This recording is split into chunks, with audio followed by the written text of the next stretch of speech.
Hey, jumping on live with Kyle Laz, way up in the beautiful Currumbin Valley. Tell us about this place, Carl. Wow, this place is bliss. It's a bliss temple. It's the chocolate temple. So it's a place for coming to reconnect with yourself and your expression in the earth and do chocolate rituals and all So types gorgeous. of sophisticated magic. It's amazing up here. And apologies, I'm a little blocked, but that's all good. I figured let's go with the magic of this conversation. You're speaking at this weekend's Awaken, and this one is particularly around some of our prayers and intentions, and some of the sound blessing and bringing that back to the earth. And I love that you're doing this because you're all about magic and intention. Like how important is that? Magic and intention. Well, I feel like magic is just belief. So when you believe in something, you can create it. And intention is the energetic behind what we move into. So I think it's very important to be clear on intention. Even to the point of sound being vibration, and if everything's connected by strings that are playing, these connections would have tension or intention, and compression, which is that relaxing and allowing things, sort of like a bow when you're shooting an arrow, and essentially the arrow is your intention. So you pull it back and you let it go, and then it shoots and creates something within this time-space continuum. Amazing. And so at Awaken, we're going to be collecting some of our intentions and those real dreams of our heart for how we can help the earth and how we can help the Amazon particularly. And you live so connected to the earth up here and the plants. And how and what? Like what is it you think most people are missing around the value of plants? Around the connection to the earth, like how would you I mean, because I know it's such a huge part of what Carl does, right? But like what's the gift we get when we come back to the earth, we come back to the plants?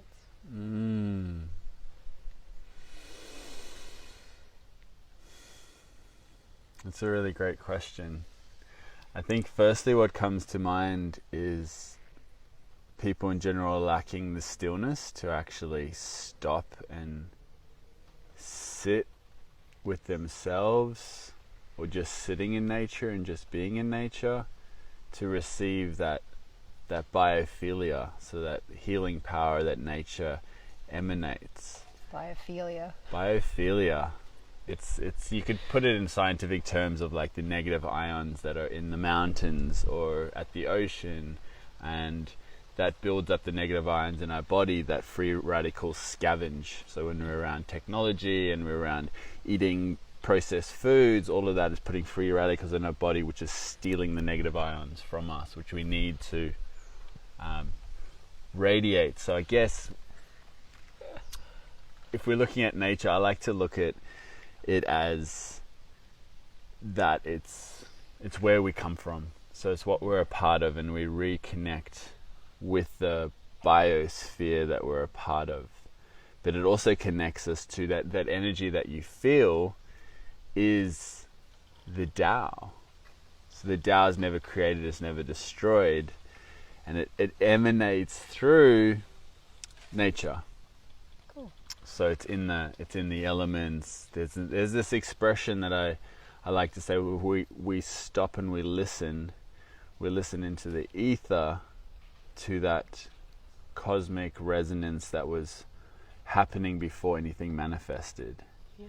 But this is really expressed in nature when we stop and we listen.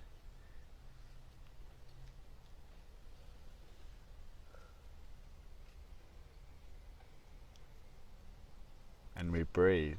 So for me, the breath and being in nature is this deep connection which we're missing. Because in Taoism they also say that there was the Tao, which is like spirit, or the dot, which is everything. And then it created the circle, which I believe through contemplating itself. And the circle is essentially the Tao in movement. So it's kind of like we have spirit, but then when spirit starts to move, that's actually when we start breathing. So when we're connecting in with our breath, we're actually also connecting in with the Tao. And from there we can sit and we can witness our breath, or we can start to breathe. So depending on, there's that movement between yin and yang. So the inhale, it's like we're pulling things out. The exhale, we're relaxing. So one's active, one's passive. So I've been on this journey recently with looking more into the Tao, and how the Tao goes from the 0 to the 1. So it's in motion. And then from the 1 into the 2, which is the yin and yang, the gender aspects. And then into the 4 elements. And then into the 8 origins, and then from the 8 origins into the 64 trigrams of the I Ching, which is, I've just touched on that, which is, these are all the expressions of how everything can change. So when we sit in nature, we can start to observe how things change and what's happening in our life. And maybe it's not the season for all this stuff to be happening. Maybe it's just a month away. It's like looking at a rose and being like, why is that rose not flowering yet? But next month it's in flower. Yeah. So I think it has its own time. Mm. So can you tell me more about the Tao? What is this idea or concept, kind of, when you speak of it? Well, and I know that's probably not a little question.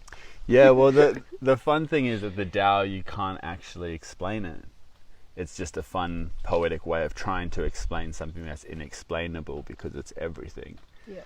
So the Tao, in my terms as well, is the ether in the elemental processes that I work with and teach. And it's funny because last Monday I was here with the Taoist master, and after chatting with him a bit, I kept checking in with the ether and the elements, and then he started speaking to me in ether and not saying Tao anymore. He was saying ether. Yeah. So it's really interesting. So is this like where some people would use the word universe, like the force of the universe or something like that? Or the sentience of the universe, or the presenceness? I don't know. I guess how do we make sense of it? Well, the universe, yes, in one aspect, but if the universe is just the one verse, so it's the one version, and it doesn't include the multiverse, then that's incorrect, because the Tao is everything. Yeah. So I guess I'm things. starting with where some people's concepts would have started with God, and then they've gone beyond to spirit or creator or universe sort of thing, and then you're bringing back this as a different kind of cohesion that sort of binds things together or brings them all together. Mm-hmm. Yeah. Yes, I mean, for me, there used to be the concept of God, the universe, energy, love. So love is the only thing that's happening here. I fucking love that. So it can be love, right? And then for me, then I went into the 5 elements, because there's the 5 senses, and ether really fitted the box for me really well, because there's no dogma around it. Yeah. There's the ether, there's the quintessence, there's vital force, there's the Om, there's sound. But for me, the Tao really brings it back in, because it has this ancient technology and this language that's so deep that it does explain everything. Yeah. And they say that it's not a religion either. It's actually just like a philosophy. Because behind everything is the Tao. So even with the I Ching, it's like people use it as a book of change for feng shui and all these things. You can get lost in the meanings, especially if you forget that it all just comes back to the Tao. Yeah. So we're really all just wanting to reconnect with the ether, reconnect with vibration, reconnect with our soul, because that's where the Tao resides. So for me, it's like that ether of where we can ask in that field. So it's like a field, because it is like the flower of life, like on my arm and on my shirt. It's probably a better version. Where we are we are that expression. We're part of that field, and everything can be birthed out of that. So it's piecing all the pieces together without being put into one particular box, but noticing how different things expand on it. I love that question. I think we could go for another week on that question. Variations of that kind of question and the energy and intention. But I am going to bring it back a little bit to this event, which was, we are going to start the event focusing on the Amazon, the issues there and the people, the plants, the impact that we've had with the fires and the deforestation. We're going to hear from people that have been on the ground in the Amazon for in the last couple of months, whether it's working with medicines, working with plants, working with, like Kelly's been interviewing people and recording their stories for her documentary. But have you spent time in the Amazon much? I have spent time near the Amazon, in Peru, and just seen the different effects on the rivers. And it's funny because it's not actually funny at all, unless you talk about the cosmic giggle, then it's funny. But at the Conscious Leaders, when Jeff spoke, and he spoke about the Amazon and what it looked like, and it being chopped down and the water being dirty, it took me straight back to when I was traveling up the Ucayali River in Peru, and how sad I was, and seeing so many ships with big trees on them and people chopping down and all the farm. And it's a real thing that you can actually experience. It's almost like we're already living on a quarry floor. So like the devastation in terms of plants, the pollution of the rivers and the waters, and how important do you think the plants of the Amazon are for us? I think they're as important as the air we breathe. I feel like they hold technologies to upgrade our systems, and I feel like they're like a platform of generally understanding why we're here, what we're doing here. So I feel like it's the beginning. It's just the beginning of our ascension in whatever form that looks like, or in our awakening. And it's so interesting that at the beginning of this kind of rapid evolution process, that there's really old systems and old consciousness and ways of being that are putting those kind of resources under threat. It's a challenge, and I guess in that kind of space we get the question of, well, what do we do? Who do we be? How can we be here and be fully present with our lives here and still be of impact in other places? And I love that question, because I feel like that's a question I always ask when people tell me any bad stuff. I'm like, well, what can I do? Why are you telling me about it? And what seems to be the thing that I've found from different brothers who go deep into conspiracies, and when I ask them that question, it always comes down to, you can choose fear or love, and then looking after yourself and looking after the people around you. And I think you expand that into looking out of the environment around you as well, like whether that's just watering the plant on your balcony or going to the forest, there's something we can actually do to support nature. And there's this interaction that plays out when we do that. So we can send money to the Amazon, but I think to a certain level, if you're not matching that with actually putting your feet on the soil and connecting in with the earth as well. Because if you're not connected to why the earth matters to you here, why should it matter to you somewhere else? And because I think that connection, that presence, that being dropped in, when you value it in your own life, it ripples out through everything you do. The way you share to other people, the choices you make, the way you speak or don't speak about different topics. I think it impacts. So And the present moment, like for me, it's about what's happening right now and what can I do right now. yeah, Because in Tao, I hope this doesn't offend anyone, but when you look at there, it's like there's nothing happening.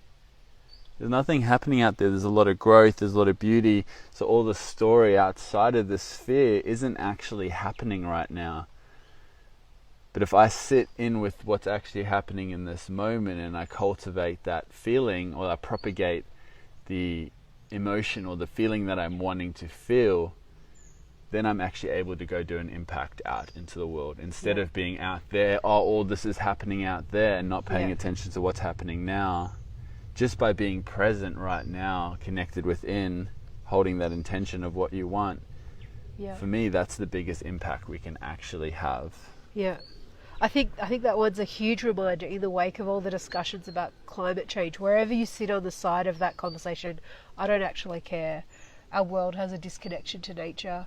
We have rampant pollution, deforestation. Our oceans are fucked. Our water systems are in danger, and I think that's cause enough to figure out how to be part of those systems again, how to reconnect in, and how to, as you said, be a voice of love and choosing the future that we came here for.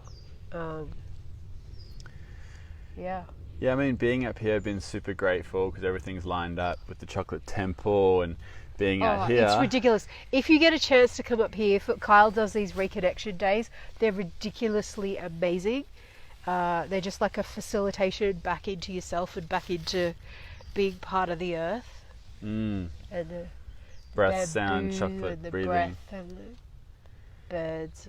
It's beautiful. But within that, the richness of waking up in this paradise every day and not getting rain, while there's fires in the Amazon and in Africa and all these places, when I walked through the forest and I saw trees starting to die, these like 10-year-old trees, my emotion wasn't really in the Amazon. My emotion was right here, like I need to water these plants, and how do I water these plants? And yesterday when it started to rain, it was literally like third world Kyle the Wizard being like, life's great but we need rain. Like that was my third world problem. And yesterday when it was raining, I was just like bliss. I was like, it's raining, the trees are getting rain, and there's nothing else going on, and it was nice to also just simmer in that. To just really take it and go, great, that one wish I wanted, now it's raining, and I'm going to take that in and be present with it. And then I can still go out and go, okay, now what am I going to do? Like when I leave the mountain, I actually take a moment. No, but we went walking around looking at the tree frogs singing and so beautiful. But I do that a lot when I leave nature. I gather myself and I go, okay, cool, now I'm going to go into the village, the city and the world, and just be prepared for whatever happens, and to keep that light within shining. Beautiful. Well, Awaken, hopefully we can reconnect so many of you guys back to your light, to be part of this conversation with us, and help us send out some incredible intentions and prayers out into the world. See you guys then. See you guys.